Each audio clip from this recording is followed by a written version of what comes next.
አዲስ ቃና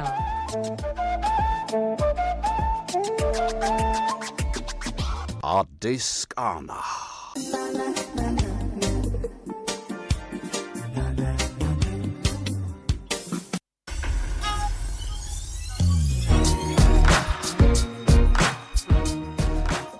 ሰላም ጤና ይስጥልን የተከበራችሁ አድማጮቻችን እንደምንላችኋል። አዲስ ቃና ተጀምሯል። ዘወትር ማክሰኞ ከሰኞ ማግስት ከቀኑ 11 ሰዓት እስከ 12 ሰዓት በሙዚቃ አዘናያልን ከሀገር ውስጥ እስከ ዓለም አቀፍ የተደመጡ ከቴክኖሎጂ ጋር የተያዙ ሀሳቦችን ሀሳብ እንደመጫሪያ ያህል የምንቀባበልበት ፕሮግራም ተጀምሯል ማለት ነው። ከማል ካሳንቺስ ከአራዶቹ መንደር በ95.1 ሜጋሄርዝ በኤፍኤም ስርጭት ከአራዳ ኤፍኤም በያላችሁበት እንደርሳለን። እንዲሁም በመላው ዓለም www.aradafm.com አለን። በእልፍ ፕላስ በቴሌግራም በዚኖና በሌሎችም የዲጂታል አማራጮች ከተፍ እንላለን ማለት ነው። ፕሮግራሙን እየመራው እስከ 12 ሰዓት ድረስ አብራችሁ ቆይታ ማድረገው ዳንኤል ሄኖክ ነኝ። በቴክኒኩ ደግሞ ከመስታወት ባሻገር ናትናኤል ሩዳን አብሮን ቆይታ ያደርጋል ማለት ነው። ለሚኖራችሁ ሀሳብ አስተያየት ጥቆማ በ8545 ልትልኩልን እንችላላችሁ።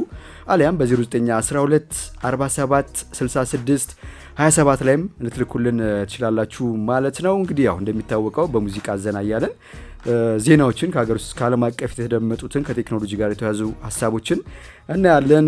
የቴክኖሎጂ ሰዎችን እንግዶችን እንዲሁ እንጋብዛለን። ሪቪዎችንም እንሰራለን ማለት ነው። እንግዲህ ዛሬም እንደዛ እያዋዛን ቆይታ እናደርጋለን ማለት ነው። የተከበራችሁ አድማጮቻችን ካየሁት ወሬ መካከል እንደው አሁን ቴክኖሎጂው ያው ለብዙ ሰዎች ብዙ ነገር እድልን ይፈጥራልና በተለይ ቴክኖሎጂው ደስ የሚለው በቦታ በጊዜ ወይም ደግሞ በእድሜ አይገደብም። ለሁሉም እኩል እድሎችን ይዞ መጥቷልና እንግዲህ ሰዎች በአጭር ጊዜ የራሳቸውን ህይወት ሲቀይሩ ይታያሉ። ለዛ ደግሞ ማህበራዊ ሚዲያው ከፍተኛ አስተዋጽኦ እያደረገ ነው ማለት ነው። እንግዲህ ከዛ ውስጥ እንግዲህ የቀድሞ የሚስተር ቢስት ይዘት ፈጣሪና አቀናባሪ ኮንቴንት ክሬተር አባል የነበረው የ21 ዓመቱ ወጣት አሁን በቴክኖሎጂው እያነጋገረ ይገኛል ማለት ነው። ያው ሚስተር ቢስትን ሁላችንም በተለይ በዩቲዩብ እናውቀዋለን። በዓለም ላይ ቁጥር 1 በዩቲዩብ ተጽዕኖ ፈጣሪ ከሆኑት መካከል አንዱ ነውና ከ452 ሚሊዮን በላይ ሰብስክራይበር አለው። በ923 ቪዲዮዎች ደግሞ ከ101 ቢሊዮን ከ598 ሚሊዮን በላይ አጠቃላይ እይታ አለው። ይህ ሰው እንግዲህ ተጽዕኖ ፈጣሪ እንደሆነ ይታወቃል። የተለያዩ ቻሌንጆችን በተለያየ ቦታ ያዘጋጃል፣ ያሳትፋል፣ ገንዘቦችንም ይሸልማል። እንዲሁም ደግሞ በማህበራዊ ጉዳዮች ላይም ለብዙዎች ቤት ሰርቷል፣ ዛፎችን ችግኞችን ተክሏል፣ ብዙ ነገሮችንም ጎን ለጎንም እየሰራ ይገኛልና እንግዲህ ለዚህ ለሚስተር ቢስትን ደግሞ እዚህ ደረጃ መድረስ ትልቁ አስተዋጽኦ እያደረገ የሚገኘው ያው ዩቲዩብ አንደኛው የማህበራዊ ትስስር ገጽ ነውና ከዚህ ጀርባ ከነበሩት ሰዎች መካከል እንግዲህ ታዲያ የእርሱ ቪዲዮዎች በዚህ ደረጃ እንዲታዩ አድርገዋቸዋል ከሚባሉት ጉዳዮች መካከል የኮንቴንት ይዘቱን በጥናትና እንዲሁም ደግሞ በቡድን እንዲሰራ መደረጉ ነው ማለት ነው። ያው ብዙ ሰዎች ያሳትፋል ምንም እንኳን ሚስተር ቢስት ፊት ለፊት ወጥቶ የሚታይ ሰው ቢሆን ማለት ነው። እንግዲህ በተጨማሪም በባለሙያዎች የቪዲዮዎቹን ቁጥራዊ መረጃዎች በማጥናት በመረዳት በመተንተን ቪዲዮዎቹ መቼ ይለቀቁ፣ የቪዲዮዎቹ ተከታዮች እነማን ናቸው፣ ስንት ሰዓት በየት ሀገር የትኛው ቪዲዮ በጣም ተወዷል፣ ብዙ ሰዎችስ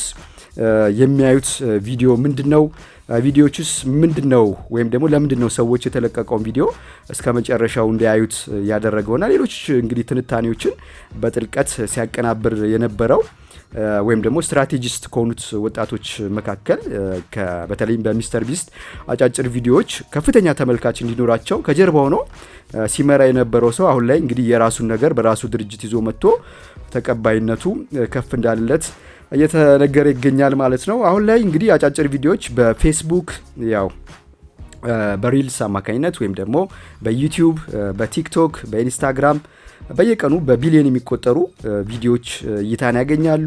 ብዙ ቪዲዮዎች ይለቀቃሉና በዚህም አንዳንዶቹ ቶሎ ቫይራል የሚወጡበት እድል አለና እንግዲህ ለዛ ደግሞ ያው እንደሚታወቀው ከጀርባ ያለውን አናሊቲክስ ያው ዩቲዩብም ይሰጣል። ብዙ አናሊቲክሱን ማንም ሰው ገብቶ የየራሱን ዩቲዩብ ቻናል ማየት ይችላል። ቲክቶክም ራሱ ይሰጣል። ፌስቡክም ኢንሳይትም ያቀብላል ማለት ነውና ማንም ሰው እንግዲህ ስንት ሰዓት የተሻለ እይታ አለኝ ለምንድነው የታየው ምናምን የሚለውን ማድረግ ይችላል። ግን ከዛ ጀርባ ደግሞ እነዚህን ቁጥራዊ መረጃዎች በደንብ የሚተነትኑ ባለሙያዎች ሲኖሩ የበለጠ ተቀባይነቱ ከፍ እያለ ይመጣል ማለት ነው። እንግዲህ ታዲያ ቅድም በመግቢያዬ የነገርኳችሁ ይህ ወጣት የቀድሞ የሚስተር ቢስት አባል ጄ ኒዮ የተሰኘው ገና በ18 ዓመቱ ከሚስተር ቢስት ጋር ስራ እንደጀመረ ይገለጻል። በ2023 ደግሞ ያው የራሱን ነገር ጀምሮ ወይም የራሴን ነገር ልሞክር ብሎ እንደወጣም ቅድም እንግዲህ በጥቆማ መልክ ለመግለጽ ሞክሬ ነበርና እንግዲህ ከሚስተር ቢስት ከተለያየ በኋላ የወጣት ከተሳተፈባቸው አንዳንድ ጉዳዮች መካከል ወደ በኋላ ላይ ስንመለስበት ግን ቀድሞ ከሚስተር ቢስት ጋር በነበረበት ጊዜና ሚስተር ቢስት ባጫጭር ቪዲዮዎቹ በጣም ብዙ እይታን እንዲያገኙ አስችለውታል ከሚባሉት ኮንቴንቶች ይዘቶች መካከል አንዱ የሚገለጸው የፍላይ ቱ ፓሪስ ቱ ጌት ባጉቲ የሚለው አንድ ሾርት ቪዲዮ ብዙ ሰዎች ያጋሩት ከ1.8 ቢሊዮን በላይ ደግሞ እይታ እንዲያገኝ ያደረገ ነውና እንግዲህ ኒዮ የቀድሞ የሚስተር ቢስት ቪዲዮዎችን አናሊቲክስ ተንታኝ እንግዲህ ይህንን ቪዲዮ በዋናነት እንዲታይ ካደረጉት ኮንቴንቱ እንዲፈጠርና ሰዎችም ተወዳጅ እንዲሆን ካደረጉት ሰዎች መካከል አንዱ ይሄ ቪዲዮ ማሳያ ነው ማለት ነው። እንግዲህ ይሄ ወጣት አሁን ላይ በአርቲፊሻል ኢንተለጀንስ የሚታገዝና በዋናነት ለይዘት ፈጣሪዎች ወይም ደግሞ የኮንቴንት ክሬተሮች የምንላቸው ያው አቴንሽን በዚህ ዘመን ከረንሲ ነው ይባላልና እንግዲህ እነዚህ ሰዎች ከፍተኛ እይታን እንዲያገኙ የሚያስችል ፓሎ የተሰኘ መተግበሪያን ይዞ ብቅ ብሎ ለብዙ ሰዎች ወይም ደግሞ በዓለም አቀፍ ደረጃ እያነጋገረ ይገኛል ማለት ነው። እንግዲህ ቀድሞ የነበረውን ከሚስተር ቢስት ጋር የነበረውን ልምድ ተጠቅሞ ወደዚህ አዲስ መተግበሪያ ይዞት መጥቷል ማለት ነው። እንግዲህ ፓሎ በአርቲፊሻል ኢንተለጀንስ የሚታገዝ ሲሆን በተለይ ደግሞ ለአጫጭር ቪዲዮ ፈጣሪዎች የተሻለ እይታ እንዲያገኙ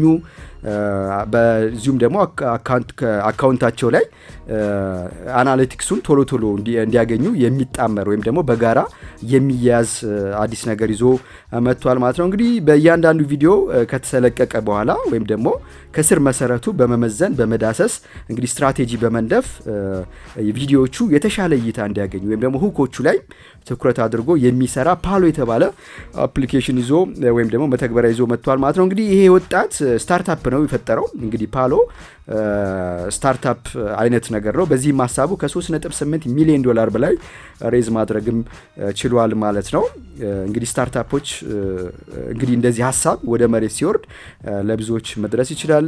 ብዙ ገንዘብም ሬዝ ማድረግ የሚችልበት እድል እንዳለ ማሳያ ነው ማለት ነው። እንግዲህ አሁን ላይ ከ100,000 በላይ ኮንቴንት ክሬተሮች ወይም ደግሞ ተጠቃሚዎች ይህን ፓሎ የተሰኘውን እየተጠቀሙበት እንደሆነ እየተነገረ ይገኛል ማለት ነው። ቅድም እንግዲህ ፓሎ ቅድም እንዳልነው በአርቲፊሻል ኢንተለጀንስ የሚታገዝ ነው። እንዲሁም ደግሞ ከሚሰጡ ጥቅሞች መካከል ፕላን ያደርጋል። መቼ ቪዲዮ ይለቀቅ፣ እንዴት ይለቀቅ፣ ሌሎችንም ጉዳዮች ፕላን ያደርጋል። አናሊቲክሱን ደግሞ በጥራት በጥሩ ሁኔታ በአርቲፊሻል ኢንተለጀንስ በመታገዝ እስካሁን ከነበሩት በዩቲዩብም በቲክቶክም በሌሎችም በፌስቡክ ኢንሳይትም ከነበሩት በተሻለ በጥሩ ቀመር የሚያሳይ ሆኖ ከቪዲዮ ክሬት ከሚያደርጉት ሰዎች አካውንት ጋር የሚጣመር አናሊቲክስ ይሰራል። ከዛ ውጪ ደግሞ ኮሚኒቲ ቢልድ አፕ ላይ ያግዛል ማለት ነው። ያው በሬዲዮ ወይም በቴሌቪዥን ኦዲየንስ ወይም በጋዜጣ ኦዲየንስ እንደምንለው ማለት ነውና እንግዲህ ይሄ የ21 ዓመት ወጣት ይሄን አዲስ ነገር ይዞ መጥቶ ፓሎ የተሰኘውን እያነጋገረ ብዙዎችም የተጠቀሙበት ይገኛል የሚለው ሌላው መነጋገሪያ የነበረ ነው ማለት ነው። ሌላው እንግዲህ ስለ ወጣቶች ካነሳን በቴክኖሎጂ ደግሞ ጥሩ ነገር ይዘው ከመጡት መካከል ሌሎች ወጣቶችን ደግሞ ብናነሳ አንድ ወጣት እንግዲህ ገና በ16 ዓመቱ አንድን የዌብሳይት ዶሜን ከ9 ዓመት በፊት እንግዲህ በትንሽዬ ዶላሮች ገዝቶት አሁን ላይ ከ1.3 ሚሊዮን ዶላር በላይ የሚያወጣ ምድራዊ ሀብት ያለው ድርጅት ለመሆን ችሎለታል ማለት ነው። እንግዲህ ይሄ እንግዲህ የሆነው በሲንጋፖር ሲሆን እንግዲህ እንደዚህ የተስፋፋው ተቋም ዶሜን ስምም ደግሞ repair.sg የሚል ነው። ያው ኤስጂ ላይክ ሲንጋፖር የሚለውን የሚገልጽ ነው ማለት ነው። ሪፔር ያው መጠገን ምናምን የሚለውን የያዘ ነውና እንግዲህ ይህን ዶሜን ኔም ከ9 ዓመት በፊት ነበረ የገዙት። አሁን ላይ እንግዲህ ከ1.3 ሚሊዮን ዶላር በላይ የሚያወጣ ድርጅት ሆነ ማለት ነው። የዚህ ድርጅት ዋና ዓላማው እንግዲህ እኛም ሀገር ይህንን መጠቀም የምንችልበት ነው ማለት ነው። ሀሳቡ የተሰማራው በብሉ ኮላር ነው የሚሉት። ያው ብሉ ኮላር ማለት ለምሳሌ አንድ ሰው በቤቱ ቧንቧ ቢበላሽበት ወይም ደግሞ ቧንቧ መዘርጋት ቢፈልግ ፕለምበርስ የሚባሉት ወይም ደግሞ ቧንቧ የሚዘረጉ ሰዎች ያስፈልጋል። ኤሌክትሪክ ቢበላሽበት ወይም ደግሞ ኤሌክትሪክ መዘርጋት ቢፈልግ ህንፃዎች፣ ቤቶች ምናምን ቢሆኑ እንደዚህ አይነት ሰዎች ያስፈልጋሉ። ወይም ሜካኒክ አንድ ሰው መኪና ቢበላሽበት ድንገት ሜካኒኮች ያስፈልጋሉ። ወይም ደግሞ የቀን ሰራተኞች ኮንስትራክሽን ላይ ቢሆን ሰዎች የቀን ሰራተኞች በጣም በአፋጣኝ ሊፈልጉ ይችላሉ። በአፋጣኝ ብቻ ሳይሆን ደግሞ ጥሩ አቅም ያላቸው ችሎታ ያላቸውን ሰዎች ሊፈልጉ ይችላሉ። ሹፌሮች አንዳንድ ጊዜ ሰዎች መኪና ስላላቸው ብቻ ሁሌ ሊነዱ አይችሉም ወይም ደግሞ የማይፈልጉበት ሁኔታ ይከሰታልና በዚህ ጊዜ ሹፌሮች የሚፈለጉበት ሁኔታ ይኖራል። ሌሎችንም ስራዎች ያጠቃለለ የመገናኛ ልክ ኢኮሜርስ ላይ አሁን በብዛት ምንድነው ሻጭን ከአምራቹ ጋር የሚያገናኝ ፕላትፎርም እንደሆነ ሁሉ ይሄም repair.sg የተባለው ወይም ሲንጋፖርን የሚገልጸው ገና በ16 ዓመት ወጣት ከ9 ዓመት በፊት የተፈበረከው ሐሳብ ወደ መሬት የወረደው እንደዚህ አይነት ሰዎችን የሚያገናኝ ተቋም ነበር የተመሰረተው ማለት ነው። እንግዲህ ይሄንን እኛ ሀገርም ለምሳሌ ስልክ ቢበላሽብን ወይ አጠገባችን ያለው ቦታ ነው የምንሄደው ወይ የምናውቀው ሰዎች ጋር ሄደን ነው የምናሰራው። ነገር ግን እንደዚህ አይነት ፕላትፎርሞች ቢኖሩና የሚታወቁ ሰዎች አቅም ያላቸው ሰዎች ደግሞ አቅም ኖሯቸው ስራም የሚያገኙበት እድል አንዳንድ ጊዜ ይጠፋልና እነዚህን የሚያገናኝ ሰራተኛን ከፈላጊው ጋር በብዙ ዘርፍ የሚያገናኝ ፕላትፎርም ነው ማለት ነው። እንግዲህ ሲጀመር $23 በጀት ነበር ዶሜን ኔሙን የገዛው ማለት ነው የ16 ዓመት ወጣት። አሁን ከ9 ዓመት በኋላ ላይ እንግዲህ በሲንጋፖር ከ$1.3 ሚሊዮን በላይ የሚያወጣ ትልቅ እንግዲህ የመገናኛ ልክ እንደ ኢኮሜርስ ሁሉ ሰራተኛን ከፈላጊው ጋር የሚያገናኝ ፕላትፎርም ሆኗል ማለት ነው። ለጊዜው እንግዲህ ወደ 20 የሚሆኑ ሰራተኞችን አቅፏል። የራሱ ከ10 በላይ መኪኖች ያሉት ተጠርቶ የሚሰሩ ሰዎች ከ30,000 ቤቶች በላይ እስካሁንም እንደዚህ አይነት አገልግሎቶች እንደሰጠ እየተነገረ ይገኛል ማለት ነው። እንግዲህ እነዚህን ሀሳቦች ወደ መሬት ማውረድ ይቻላል። ለምሳሌ በፊት ኮንዶሚኒየሞች ላይ እንደምናየው ዲሽ ጠጋኞች ካሉ በየኮንዶሚኒየም በሩ በወረቀት ዲሽ እንጠግናለን እንደዚህ ስትፈልጉ ምናምን ይለጠፋል። ይሄን ግን ወደ ዌብሳይት ቢቀየር ኢቭን በቦታ ሊሆን ይችላል። ለምሳሌ አሁንኛ ያለ ነው ካሳንቺስ አካባቢ ዲሽ የሚጠግን የሚፈልግ ሰው ቢኖር ኢዝሊ እዛ ላይ ገብቶ ልክ የመኪኖችን በራይድ ወይም በሌሎችም ፕላትፎርሞች እንደምንጠራው ወይ በኡበር በሌሎችም እንደሚባለው ልክ እንደዛ ማገናኛ ፕላትፎርም መፍጠር ይቻላል ማለት ነው። ይሄ እንግዲህ ለብዙ ሰዎች የስራ እድል ይፈጥራል። ሰዎችም ደግሞ የሚተማመኑባቸውን ሰዎች በጥራት ማሰራት የሚችሉበትን እድል ይዞ መምጣት እንደሚችል ይሄ repair.sg የሚባለው ማሳያ ነው ማለት ነውና እንግዲህ የኛም ወጣቶች ይህን ሐሳብ ወደ መሬት እንደማውረድ የሚቻልበት እድል እንዳለ ማሳያ ነው ማለት ነው። እንግዲህ ከተሰሙት ወሬዎች መካከል በዚህ ልጀምር ብዬ ነው። የተከበራችሁ አድማጮቻችን ከቴክኖሎጂ ጋር የተያዙ ሐሳብ እንደመጫሪያ ያህል በተለያዩ ዘርፎች እንዳስሳለን። ፕሮግራሙን እየመራው ዳንኤል ነው ካለው በቴክኒኩ ከመስታወት ባሻገር ናትናኤል ሩዳን አብሮን ቆይታ ያደርጋል። ካፍታ የሙዚቃ ግብዣ በኋላ ተመልሰን እንገናኛለን። አብራችሁ ነው። አዲስ ቃና